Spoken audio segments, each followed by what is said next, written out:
All right, joining us now to parse through this, conference member and Idaho Republican Senator Mike Crapo. As always, Senator, thank you for helping us. So you were there today. It's interesting. The headline in the Wall Street Journal says the White House doesn't want new taxes, but the House leadership and the Senate leadership do. Who's right and who's wrong? How do you play this? Well, it's hard to tell right now, but very clearly each side pointed out the important aspects of a budget deal to them today. And it was very clear that there were some very big chasms between us that we will have to bridge. That being said, I was actually a little bit heartened by the fact that we all tended to talk about the fact that we need to find the consensus that we can build, find those areas where we do have overlap in our positions, and build forward what we can. We probably won't get the grand bargain out of this conference, and you know from our previous discussions that that's what I'm angling for. But I think there is an opportunity for us to protect the savings we currently have into place and maybe even move a little bit into reform of entitlement programs as we try to find a way to soften the harsh impact of the sequestration while protecting its ultimate savings levels. Well, I interviewed Paul Ryan, Budget Chairman Paul Ryan, 2 nights ago at that Kemp Foundation dinner. He said, look, he said, if we can't get anything better than sequestration, then we'll take sequestration. And he said, absolutely, taxes are off the table. Now, if Reid, Harry Reid, and Nancy Pelosi, and Patty Murray are going to sit there and want to raise taxes, then nothing's going to happen. Take the sequestration and run. That's what I'd do.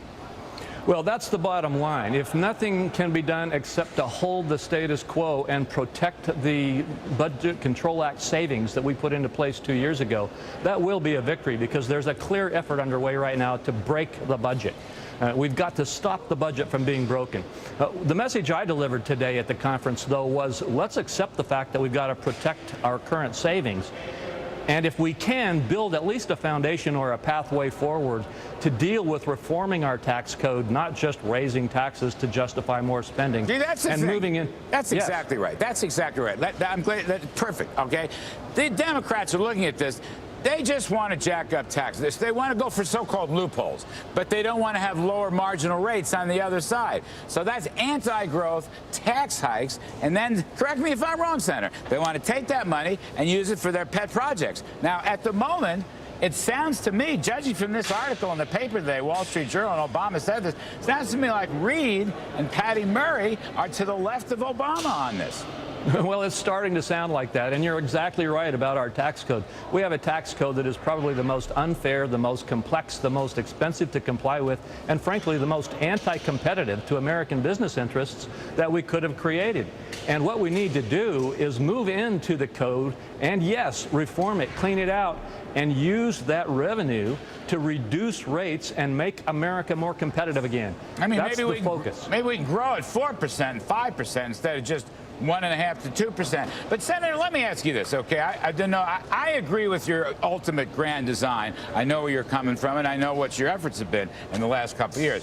But for the moment, that ain't going to happen. I think the sequester and the budget caps, which have huge savings already in place with much more to come, are terrific. To me, smaller government means better growth in the economy. And I think it's the best achievement, really the singular achievement of the Republican Party on fiscal policy. Well, I agree with you completely. We're looking at over $2 trillion of reduction in federal spending over the next decade as a result of the Budget Control Act, which includes the sequester. And we must protect that. Now, the sequester admittedly is a little bit rigid in its across-the-board impact, and there are ways we could soften and improve the impact without losing those savings. But we've got to remember that Congress doesn't do very well at honoring its budgets. And again, one of the messages I delivered today is we've got to protect that Budget Control Act, but we've got to put budget enforcement mechanisms in place to assure that we stay at it for the next 10 years rather than having this annual fight over whether to break that budget. All right, speaking of annual fights, last question for you, Senator, maybe the hardest. Can you and your committee make the December 13th deadline, or are we going to go through all bloody hell again? I believe we will. I'm cautiously optimistic that we can do so, and if we do, it will be something along the lines that you and I have discussed here today, with what I hope will be building a pathway or a framework for us to move into bigger and stronger reforms in the future. All right. Well, if you can do it, sir. Nobel Thank you. Economics Prize. I will donate personally a Nobel Economics Prize to you if you can do it. All right. Idaho Senator Mike Crapo, thanks Thank you. very much.